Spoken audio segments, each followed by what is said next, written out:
Okay, it's rolling. Okay. Good day, everybody. My name is Collins of Collins Ifonu, and my student number is 1057295. And today I'm going to talk about comparative advertising and its effect on the UK consumer. And on my outline, in the introduction, I'm going to talk about. I'm going to take you through the process of comparative advertising, tell you what it is, tell you a little bit about the history, talk about the effect on the consumer, and at the end of everything, my opinion on whether comparative advertising should exist or not, if it should be continued. And at the end of my presentation, I'll be giving out handouts to everyone, probably just copies of everything I did. So if you have any questions, feel free to ask. Okay, comparative advertising is, if you go to a Tesco or a Morrison's or a Asda, any one of the big four, you see sometimes you go and you see maybe they're talking about how they've saved 50% more than Tesco's, or how they've saved, or maybe how they've something beneficial to them, and it's kind of like letting down the it's kind of like bringing down the other competitors. So in short, comparative advertising is when a company directly refers to its rivals in any of its adverts, and it's not. It's usually sometimes it's beneficial. Maybe they're trying to say that. Maybe on rare occasions they're trying to say that it's better, or but on most occasions they're trying to say that their prices are better, or the quality of their products are better, or they're assisting fair trade more than everybody else.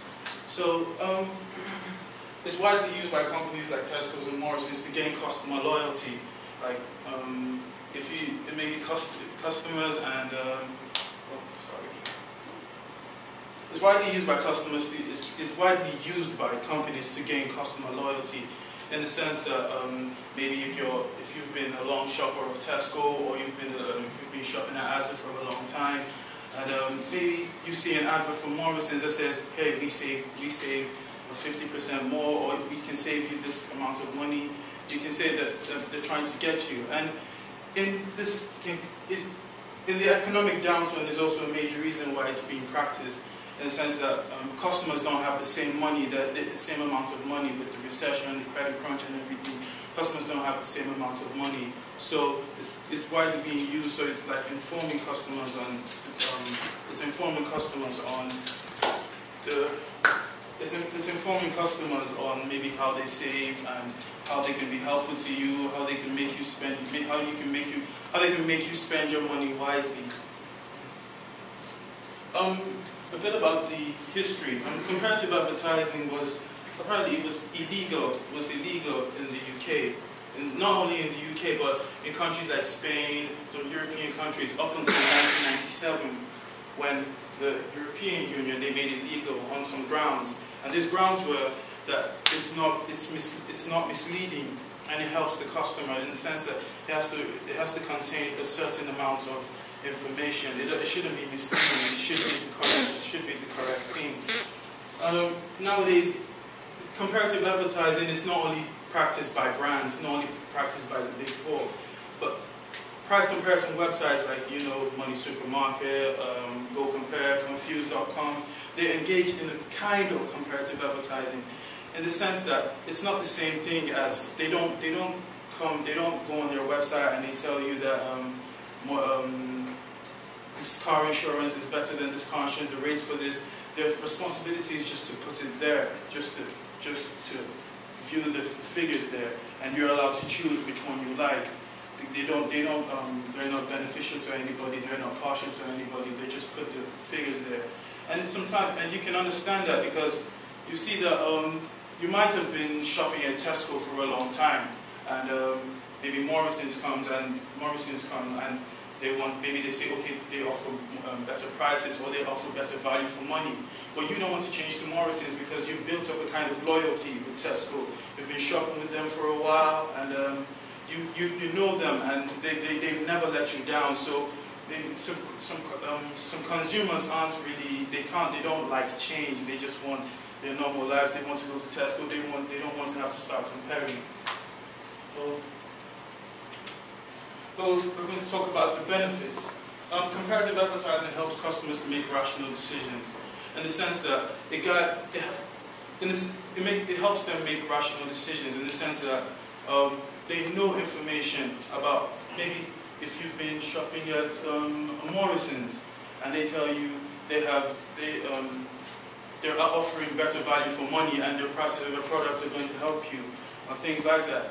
In a Morrison's advert will tell you that a Tesco they say they help you with your adverts, but look at what they're doing to fair trade. Maybe they're not assisting their supply as well, they're not paying their supply, or things like that. So it's kind of like the rival tells you information you don't know about who you're buying from. And it kind of it guides you through that elimination process. Maybe you have to choose maybe things that are not included in an advert. They help you, you know them, and you can make better rational decisions that will help you, and probably decisions that will help the greater good. And price comparison websites have made the search for the best deals hassle-free. I mean, if you're searching for the best insurance rates, or maybe you want to insure your car, insure your house, or anything, life insurance or something, you don't have to go you don't have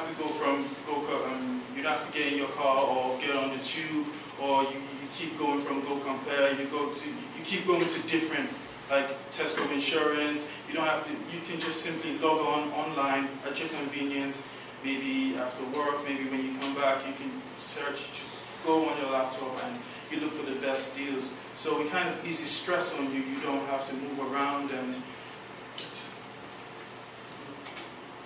talking about the drawbacks, I mean, as much as comparative advertising helps, I mean, the European Union said that comparative advertising is, when it's not misleading, it's a very important source of information to consumers. How about when it's misleading?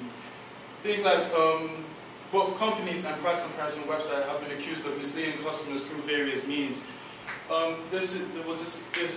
are always situations with Tesco, Asda, Morrison's, and Sainsbury's. They're always saying things like that are not completely correct. For example, Asda was told by they were ordered by the Advertising Standards Authority. They were ordered to take off one of their adverts, which suggested that all of their products were cheaper than Tesco. And Tesco had a problem with that, and so they had to go and complain to the Advertising Standards Authority, and they had to be removed. So things like that, they happen from time to time. Asda complains about Tesco's adverts, Tesco complains about Asda, Morrison's complains about both of them. So it happens from time to time, and they are misleading to customers, because if you want to buy a bottle of water, you're not going to. If you want to drink water and you're thirsty, you don't have to go to a Tesco and get the price, and go to an Asda and get the price, and you just go in and buy a bottle of water. So it's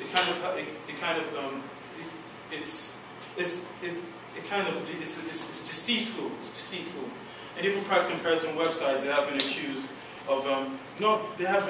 of being biased to some organizations, in the sense that they don't help. It's not like they change the prices and everything, but they don't put all the information you need, to make for you to make all your decisions. They kind of like the terms and conditions. They kind of like exempt that from some of their adverts. And product differentiation, in the sense that if you're in an advert and Tesco is telling you that, okay, our prices are better than theirs, it doesn't mean that their adverts are. It doesn't mean that the price is going to suit you. It might still be lower, but it doesn't mean that the price is going to suit you. So it might. And